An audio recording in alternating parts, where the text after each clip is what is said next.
Okay? Magsisimula na tayo para sa ating series. Ang oras natin ay 3:25. Okay, may natira tayong kaunti. Isang oras lang tayo. And once again, Yana, this is only 1 hour service. Siguro ngayon ka lang naka-attend ng born again na ganyan. Nakilala ang born again sa pinakamahaba na service. Di ba?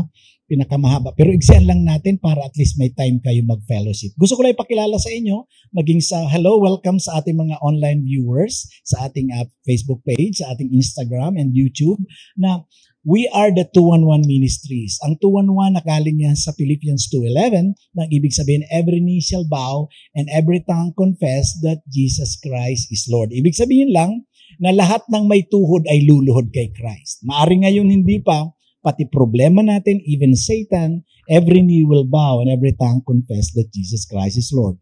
At ang 211 Ministries, ang ating vision is to honor God and advance His kingdom dahil ang central message ng Bible from Genesis 1 to Revelations 22 verse 21 ay kingdom of God. Kaya gusto ko maintindihan natin na kapag ito ay naipangaral na, sabi sa Bible, at si Jesus Christ ay babalik na. At kapag, napansin ko lang na kapag tinuro mo ang Bible as a religious book, ang hirap intindihin.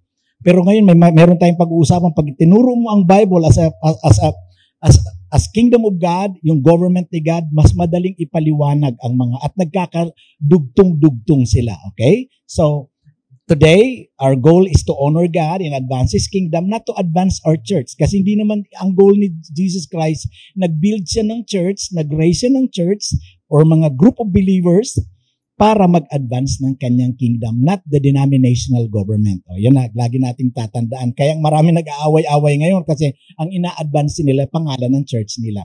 So, for the purpose of registration ng SEC, kaya tayo may pangalan na 211. Okay? Simulan na natin itong. Ngayon, nasa third series na tayo ng bold gentleness. Bakit bold gentleness? Kailangan natin pag-usapan ng bold gentleness kasi ito yung fruit of the Holy Spirit na laging binabato or pin-persecute. If you are gentle, ibig sabihin, ikaw daw ay weak.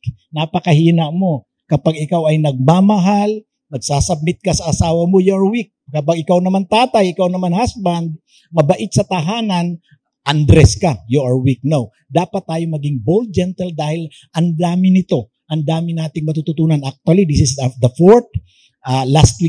Next week, pinakalast na ng series na ito. Makikita natin sa lahat, sabi ko nga sa inyo, sa lahat ng fruit of the Holy Spirit, ito ang napaka-powerful. Kaya nito bumali ng buto. Kaya sa inyo na mga hindi napanood ito, balikan nyo lang sa ating FB page para makita ninyo ang message na nakalagay doon. So, bold gentleness.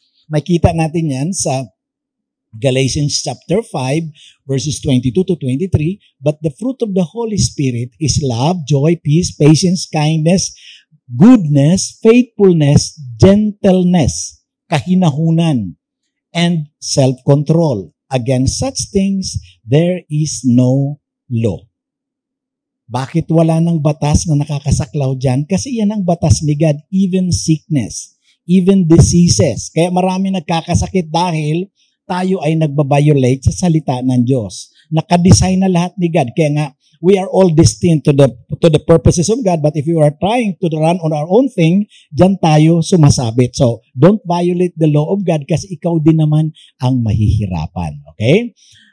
Anong ibig sabihin ng gentleness? Inuulit-ulit natin ito for the whole month for us to understand and be reminded na ang gentleness means being gentle is meek. Being ready to obey God. Ibig sabihin, a quality of being kind and careful, tender, or mild-mannered. Lagi nating tatandaan, if you are in the ministry, maging sa labas, sa ating pamilya na lang, maging sa ating mga alagang hayop, mga animals, we have to be gentle to them because life is fragile or fragile, kung anong gusto mong i-pronounce dyan. So, kailangan natin maging mild-mannered. Yung mataas ang boses mo, sumisigaw ka na, di ba, Felix? Ang tawag nyon, mild-mannered ako, ha? Tumigil ka na, Chia. Dikit ng ngipin ko, mild-mannered. So, makita mo na may ang gentleness lang nakita ko na para maintindihan mo kung gentle ang ginagawa ng tao, hindi mo siya makikita sa action. Makikita mo siya sa non-verbal communication na ibinato niya sa iyo. Okay? So, thank you. Kaya sarap lang talaga na merong director. Kaya lang hindi nyo nakikita yon. Sila lang nakakaalam sa likod. Okay, tuloy na natin ito. So anong purpose nito? Hindi tayo nagpipreach dito sa 211 Ministries para patamaan natin ang tao. Lahat tayo may mga weaknesses, may mga issues na gusto pang baguhin ni God. At ang goal natin is to become a blessing to you, na ma-enjoy ninyo ang word ni God. So to understand that the fruit of gentleness is not weakness, but strength. A strong hand with a soft touch. Yan ang weak number 1 natin. Courage without violence, strength without harshness, and love without anger. Ito yung topic natin ngayon for the 4th and next week. The virtue of doing good with the least possible harm to others, weaknesses and limitations. So andyan na, nakita nyo sa mga leaders, andyan na yung message niyan para next week na yan, kung gusto nyo gumanda, ano yung sikreto sa Bible para sa isang beautified by grace na buhay, yan. Kaya ready na kayo. Andyan na yung kanya Chia, ang message na yan. So para i-lay down natin yung nakasulat doon kanina, yung week number 1 natin, Jesus' strong hand with a soft touch, gentleness. Jesus' courage without violence, Jesus' strength without harshness, kasi ang kabaliktaran ng kainahunan ay pagiging magaspang. Jesus' love without anger. Ito yung maganda. Bakit natin pinag-uusapan ito? Dahil ang gusto ang Christianity is Christ-likeness. Dapat tularan natin. Huwag tayong tumulad sa TikTok-likeness or YouTube-likeness. And then, Jesus on doing good with the least possible harm. Okay? Bakit may nakalagay dyan? Di ba sabi nyo, gentleness, but parang may possible harm? Next week yan. Okay? Tingnan natin. Series number 4, for the 4th Sunday of September, Jesus love without anger. Yung tunay na pag-ibig, dapat walang anger, walang galit. Kasi kapag may galit, hindi na yung pag-ibig. Okay, tingnan natin, dandanin natin. Point number 1, His gentleness yield for our access and salvation. Okay, meron tayong access at merong salvation. Unahin natin yung salvation. Anong ibig sabihin yan? Yung gentleness ni Jesus, nagbigay sa atin ng daan para magkaroon tayo ng kaligtasan. Kasi tayo lahat ligaw. Lahat ng ipinanganak, nanggaling kay Eva at Adan, mga ligaw dahil sa kasalanan. At hindi ka na nagkaroon ng salvation na ginawa ni Jesus Christ, nagkaroon ka pa ng access. Ito na lang pinagamitin natin na verse na madalas natin marinig, John 3:16. For God so loved the world. Sobra-sobra, kaya nga so, ibig sabihin, Felix, ikaw pala yan eh. For God so loved the world that He gave His one and only Son. Nag-iisa lang yan, binigay niya pa. Siguro si Ezra, hindi mo kayang ibigay yan.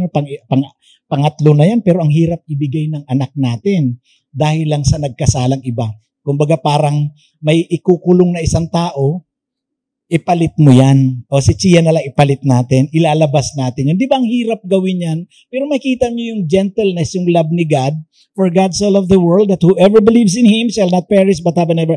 Binigyan tayo ng Jesus Christ. At ang kapalit niyan ay eternal life. Kasi dahil tayo papunta sa impyerno.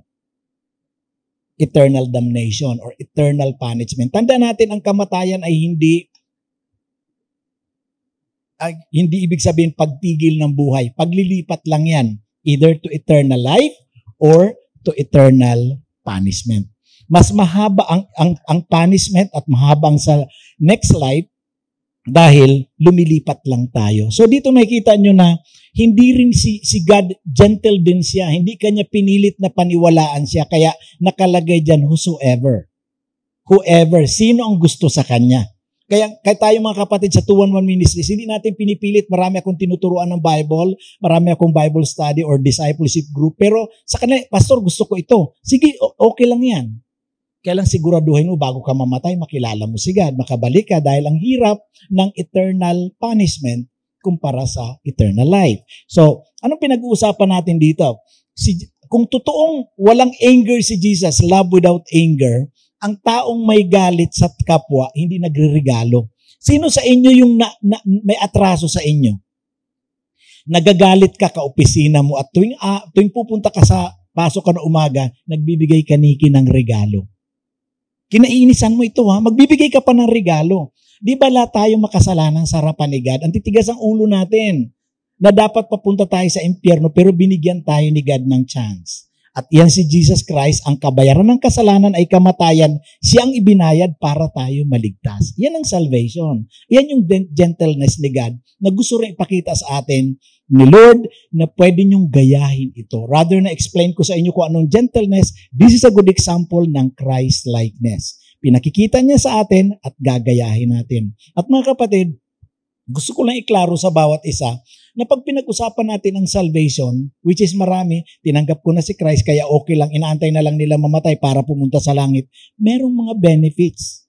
Ang daming benefits. Pag tinanggap mo si Christ, naligtas ka, hindi ka lang pupunta sa langit, na-deliver ka sa kasalanan, you are in bondage of sin. Kaya nga dapat hindi ka na in bondage of that sin kasi pinalaya ka na ni God. At the same time, you have the authority to drive out demons, to heal the sick, to cast out. Ibig sabihin, mayroong ganyan. Magugulat ka kung ikaw ay Kristiyano, takot kay Satan, takot sa mga evil spirit, takot sa mga mumu sa bahay na naglalakad, lagyan mo ng question mark. Kasi isa sa mga tinanggap mo, hindi lang si Christ, tinanggap mo rin ang authority, tinanggap mo ang Holy Spirit, at mayroon kang power na dala-dala, kaya hindi ka dapat tatakbo. Gusto ko kayo encourage na kapag kayo ay believer, dapat si Satan ang tatakbo sa inyo. Kaya kung may naglalakad pa sa inyo sa inyong office, sa inyong bahay, sabihin mo, hindi ka dito welcome. So balikan mo lang kung ano yung mga benefits ng pagiging born-again Christian para at least magamit mo. Okay? Then, sabi sa John 3:17, makita niyo yung gentleness si God. For God did not send His Son into the world to condemn the world. Si Jesus Christ ay pinadala rito para hindi ikundina ka or para i-judge ka, but to save the world through Him, para iligtas tayo. So makita mo yung gentleness. By the way, ibig ba sabihin, napaka-weak naman ni Jesus. Nakita mo, dami-dami makasalanan, hindi pa ito ang season, hindi pa itong panahon para sa judgment day. Darating yan. Kaya nga pagpapakilala kay Jesus sa panahon natin is the Lamb of God who takes away the sins of the world. Pero pagdating ng judgment day, He is the Lion and the tribe of Judah. Alam nyo naman ang leon, di ba? God is a gentle God. Pero kapag dumating ang time na ayaw mo talaga sa Kanya, then you will reap what you sow. Okay? Then verse 18 says, whoever believes in Him is not condemned. Yan, may choice ha? But whoever does not believe stands condemned already. Kaya yung mga kaibigan natin na ayaw maniwala kay Jesus Christ, ang gusto lang kanilang kalayawan, then they are standing condemned right now. Condemned already because he has not believed in the name of God's one and only Son. Kaya huwag kayong magagalit kung ang buhay nila ay talagang condemned. May makikita kayo ngayon nag-claiming Christians, believers, pero ang buhay nila hindi tama. At alam nyo parang condemned talaga. So anong gagawin natin? At huwag nyo rin i-offer ang benefit kasi hindi rin bibigay ni God. Kaya katulad yan, being a child of God, kung anak ka ng King, anak ka ng Diyos, na ibig sabihin, you are covered and protected. Kaya ako hindi ako natatakot sa mga evil spirit dahil alam ko covered ako ni God. Hindi dapat ikaw ang matatakot. You have the authority. You have a jurisdiction. Kaya nga sa Kingdom of God, actually, sa Kingdom of God, meron kang area na dapat ikaw ang nagro-rule. Kaya sabi nga, you have to rule over that area. Yung place of calling. Huwag niyong hahayaan si Satan na mamuno dyan. Dahil pag inalaw mo yan, ibig sabihin you are not obeying God. Kaya lang sabi ko nga sa inyo, in your area of jurisdiction, especially in your family, na dapat gentle naman tayo. Kasi ang ating God ay gentle din sa atin. Uulitin ko lang, marami sa atin ang umuusok na sa mga kaopisina natin, kapitbahay natin. Hindi talaga sila pwede maging gentle kasi ang gentleness is the fruit of the Holy Spirit. Ang walang Holy Spirit, wala rin yan. Gusto ko nyo makita, kaya pinag-usapan natin kanina, kapag ikaw ay na-save, anong nangyari sa'yo? Meron kang access. Tingnan nyo ang nangyari sa'yo. Dati wala tayong access sa Father. Dahil makasalanan ka, wala kang access sa kanyang bangko. For through Him, we both have access to the Father by one Spirit. Gusto ko lang ipaliwanag sa atin na ang Bible sinasabi na Abba Father. When we talk about Father, we're saying source. Ang ibig sabihin ng Father or Abba ay source. Alam niyo ba kung bakit marami ang nagtitiis, sira ang relasyon? Wala silang source sa story at sa source ng tamang relationship, especially sa family, dahil ang tanging source ng magandang pagpapamilya ay ang Father. Siyang author ng marriage relationship. And at the same time, alam niyo ba kung bakit marami naghihirap? Hindi lang sa Pilipinas, maging sa ibang bansa, dahil wala silang source sa access to the right source, which is the Father in heaven. Kaya nga merong curse. Kaya nga, poverty is a lifestyle kapag wala kang, hindi ka maka-access sa iyong source. Kaya when we talk about access, meron kang access sa Father, ngayong ikaw ay na kay Kristo na. Dapat nating maintindihan yon. Dapat maintindihan mo mga benefits na binigay ni God sa mga Kristiyano. Hindi lang puro simba uwi. Matagal na tayo nagsisimba uwi. Siguro mga nanay, tatay natin, lolo't lola natin nagsisimba. Pero look at the results. Wala tayong makitang maliwanag na magandang ating lipunan dahil sa simba uwi. Go back to the Bible and learn from what God is saying and claim what belongs to you. Okay? Point number 2, His gentleness faces us on the trial courts. Remember, ang message ng Bible, ang central message is Kingdom of God. So, bakit plural yung courts? Kasi nung si Jesus Christ namatay, ang hinarap niyang kaso ay ang kaso natin sa harapan ng Amang nasa langit at ang ating oppressions, ang ating pagiging condemned sa kingdom ni Satan, kingdom of darkness. Hindi lang isa, kaya dapat makita nyo, ang pag-uusapan natin dito yung pagiging confident natin sa ating sa existence. Kapag alam mo na ikaw ay nakalaya na, then enjoy the benefits kasi kapag nakakulong ka, ang dami mong hindi ma-enjoy na benefits. Nakakulong ka wala kang kalayaan. Pero saan ka ba lumaya na dapat maliwanag sa atin ito? Kaya hindi ka dapat mababa ang self-esteem kasi nakita mo nakalaya ka na. So pag-usapan natin ito, ang gentleness ni God, ang gentleness ni Jesus, siya ang humarap sa hukuman na dapat tayo ang humarap.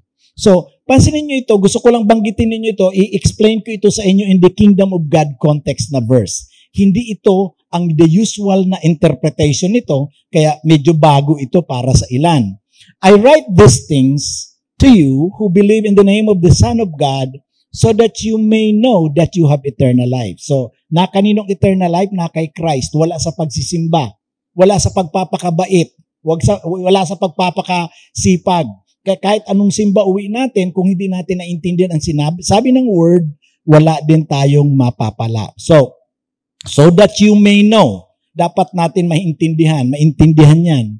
This is the confidence we have in approaching God. So ibig sabihin, dapat confident ka in approaching God. Kapag katulad niyan, lalapit ka sa Kanya, hindi ka confident, something is wrong with you. That if we ask anything according to His will, He hears us.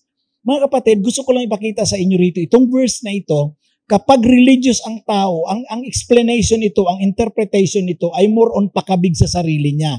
Na kapag humingi ka kay God, when you ask God, ibibigay sa iyo dahil nakikinig siya. Ganun ang pinaka-simple interpretation. Pero kung babasahin nyo ang buong chapter ng 1 John chapter 5, ang pinag-uusapan niyan ay status natin at ginawa ni Christ. At iyon ang pag-uusapan natin. I-clarify natin. Maraming verse sa Bible na at words na hindi siya religious term, pero ina-apply natin as a religious terms or religious words. Ito ay kumbaga secular term or judicial term. Like for example, ang word na kingdom ay hindi religious term. Ang word na kingdom means government. Another form of government comparable to democracy, then communism, capitalism. Ang word na king, mahirap i-apply sa church-based, sa church context. Kasi ang word na king is a government terminology. Ang word na Lord, hindi rin siya religious term or spiritual term. Lord means owner. Kaya ang tawag natin sa inuupahan ko nung nasa UE pa ako nag-aaral, ang aming may-ari ng aming dorm, ang tawag namin ay landlord. Sila may-ari.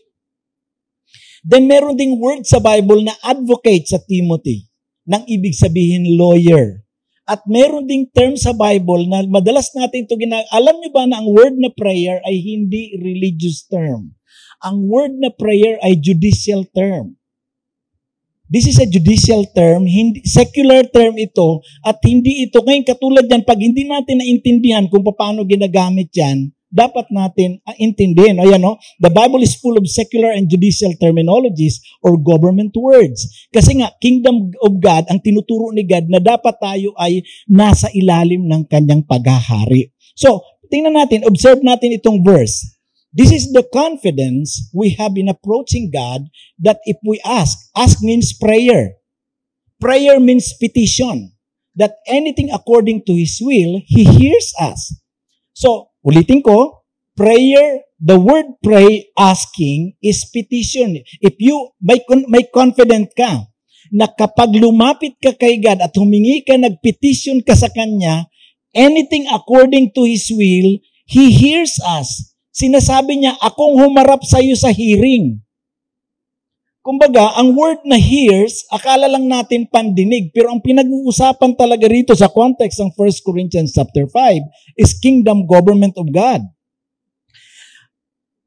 JR, akong humarap sa hearing mo, ako ang pinalo, ako ang binugbog. Ako ang napahiya, akong dinuraan, di ba sa loob ng judicial ng court, sinisigawan yan eh. Pinapahiya. Tapos pupukpuk naman yung judge. Okay, order in the court. Si Jesus Christ ang humarap sa ating hearing. Kaya, kumbaga, kung titingnan nyo itong verse na ito, nag-iisa lang siya kung pag-uusapan lang natin na, ay pag naghingi ako kay God, He will hear me for my prayer request. Pero kung titingnan mo yan, nag-iisa lang siya na prayer request. Kaya nga sa verse 16, kung titingnan nyo, babasahin nyo, 1 Corinthians 5:16, kapag meron sa inyo nagkasala, pray for him so that I can give him life. Ba't ganun? So makikita nyo, hindi binigyan ng pagkain or whatever. Kasi ito nga, ang pinag-uusapan, uunahin muna yung kaligtasan mo, yung status mo sa buhay. So, meaning to say, itong hearing na ito, hindi lang ibig sabihin na nakikinig si God, kundi siyang humarap sa civil problem mo, criminal law, sa isang judicial proceedings. Okay? So gusto ko maintindihan natin na si Jesus Christ ay nilitis. Bakit siya nilitis? Dahil sa kasalanan. Kasalanan mo at kasalanan ko. Kaya ulitin ko sa inyo, kaya confident tayo na si Christ, yung gentleness, yung pag-ibig ni God, makita nyo ang hirap na inabot niya, na siyang humarap sa kasong dapat tayong humarap, na dapat tayong ipako sa krus, pero siyang gumawa niyan, at sabi niya, ngayon, Dennis, Felix, tapos na ako sa hearing. Sa korte ng amang nasa langit at sa korte ni Satan, tinubos na kita. Ganyan kabait si God. Meron akong nakita sa may mga dyaryo pala, na may mga kaso pala tayo dito sa Pilipinas, sa Supreme Court at sa Court of Appeals, na nilalabas nila sa ilang mga dyaryo. Sa isang kaso, napansin ko na ang dami-dami nito. Ang daming word na prayer. Kaya nga sabi ko sa prayer is not a religious term. It's a secular term, nang ibig sabihin ay petition. Ito ay kaso tungkol sa lupa. At ang sabi diyan, itong may mga number 1, isang prayer na lumabas diyan. Isang kaso lang yan. For expropriation with urgent prayer for issuance of writ of possession. Ito pa SCA case number 231 M202 for expropriation with urgent prayer for writ of. Bakit may prayer dyan? Kaya nung binabasa ko ito, siyempre ako din, usisa din ako. Bakit may prayer dyan? Anong connection nito sa prayer na nasa Bible? Tingnan nyo itong isa pa. Complaint, ito, urgent prayer for issuance of writ of possession. Iyon din for expropriation with, at doon, lahat ng expropriation niya nakalagay prayer. Bakit mayroong prayer sa judicial process? Kasi ang ibig sabihin niyan, it's a usual term kapag ang mga abogado, kung may kakilala kayo, tanungin nyo sila. Kaya kung ikaw ay may problema, hindi lamang relasyon sa Panginoon, kundi kapag may mga issue ka, may kailangan ka, ultimo may reklamo ka sa kapitbahay mo kay God, ang sasabihin ko sa inyo, go to God in petition. Bakit? And use in Jesus' name in your prayer. Why? He hears us. Siyang humarap sa ating hearing. At yung prayer actually is not only communication but petition. Na gusto ko maintindihan natin in the kingdom of God, katulad ng government natin, political government sa Philippines, although we are democratic, na kung may gusto kang ilapit sa presidente, sa ating mga namumuno, you have to do your prayer. Paano prayer? Petition. Kaya makita ninyo, ang ganda-ganda kung babalikan natin ang sinabi, babalikan natin ito, mag-iiba ang tingin mo ngayon sa verse. This is the confidence we have in approaching God, that if we will pray for Him, we will ask anything according to His will, He hears us. Maaaring magugulat, ba't ganyan yan? Pero ang hirap i-apply nito sa church context, sa religious context. Kaya si Jesus Christ, naparusahan. Ano yung naparusahan? Ba't naparusahan si Jesus? Dahil siya ang nagbayad ng kasalanan sa korte ng Ama at sa korte ni Satan. Jesus has the right to be angry. Pwede siyang magalit. Bakit siyang ipako sa krus? Sa kasalanan natin. But He chose to be gentle for Him to produce the same fruit of the Holy Spirit. Nang tawag ay gentleness. Kaya pag naintindihan mo ito, masabi mo na, kailangan ko din pala maging gentle sa iba. Dahil ang bawat isa sa atin ay napakahalaga. Ang kamatayan ni Kristo ay kamatayan para sa kaligtasan ng lahat. Kaya lang ang problema, nilagay niya din whoever believes on Him. Na ibig sabihin, may choice din sila. Hindi si God pakialamero, may choice ka kung gusto mo. Pero pagdating ng Judgment Day, kapag wala ka sa akin, iba ang kauwian mo. Ngayon, i-review lang natin itong Jesus love without anger. His gentleness yield for our access and salvation. Ngayon, kung alam mong ligtas ka, kung pupunta ka sa Ama, you can access the Father in heaven. You can go back to Him in prayer or petition because Jesus appealed for our hearing. He faced us on the trial courts. So nakita nyo ang kaibahan ng kingdom, ang context ng Bible kumpara sa religious meeting lamang na umattend ka, nagsimba ka, nagpapuri ka. Ang reason kung bakit ganun na lang ang pagpupuri ko, kung kailangan ko magsayaw, magtaas ang kamay, because Jesus faced me on behalf of me, siya ang humarap sa trial na para sa iyo, Kate. Ngayon katulad niyan, kung may nagharap sa iyo na katulad niyan, lahat ng kahiyan, di ba? Dinuraan si Jesus, hidagupit. Bakit siya pinalo? Para saan yun, Edwin? Para sa iyo yun eh. Ikaw dapat ang pinalo eh. Dapat akong ang pinako sa krus, but Jesus faced sa trial courts para sa iyo, Jonathan. So nakita natin na hindi dito issue ang pagiging religious, na kailangan lang maka-attend ka ng mga events, program ng church, kundi maintindihan mo yan na pag lumabas ka, ito yung sinasabi na, truly, this is good news. Mapapatalong ka talaga. Ito yung mabuting balita. May namatay para sa akin, may humarap sa akin sa kaso. Di ba dito, dinidelay yung mga kaso? Walang delay si Jesus. Hinarap niya lahat yan. Walang absent siya sa time ng trial na binigay niya. At ang sabi niya, I'm gentle to you. Please be gentle to others as well.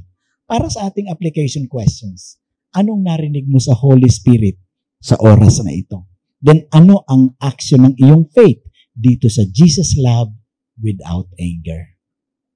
Let's pray. Father God, thank you. Salamat, Jesus, na ikaw ang humarap sa aming hearing sa Court of Appeals, sa Supreme Court sa Heaven, dahil alam namin, Panginoon, ang Bible ay nagsabi na ang pinatawad, nakalaya na.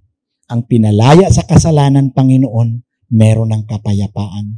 Thank you, Father God, for this word. Thank you, Father God, na binigyan mo kami ng pagkakataon na makita na ang tunay na pag-ibig walang galit. Ang tunay na pag-ibig nagre-regalo pa sa mga taong gumawa sa kanya ng kasalanan. Kami yung Panginoon na ang dami naming ginawang pagkakamali, pagkakasala, pero tinanggap mo kami muli.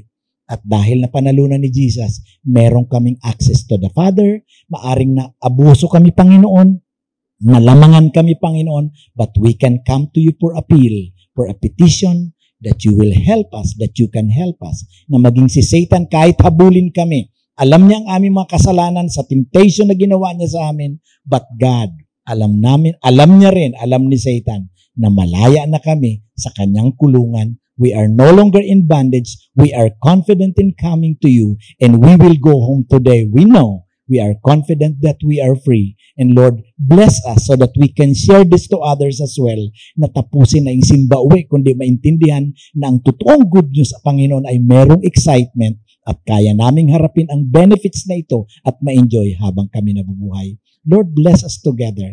Help us, lalo sa aming mga nanonood sa aming FB page. I just pray, dear God, na maranasan din ang kalayaan at ma-enjoy ang benefits kasama ng aming mga kasama dito sa worship center. Panginoon, ang papuri, pasasalamat ay para sa iyo lang. In Jesus' name we pray.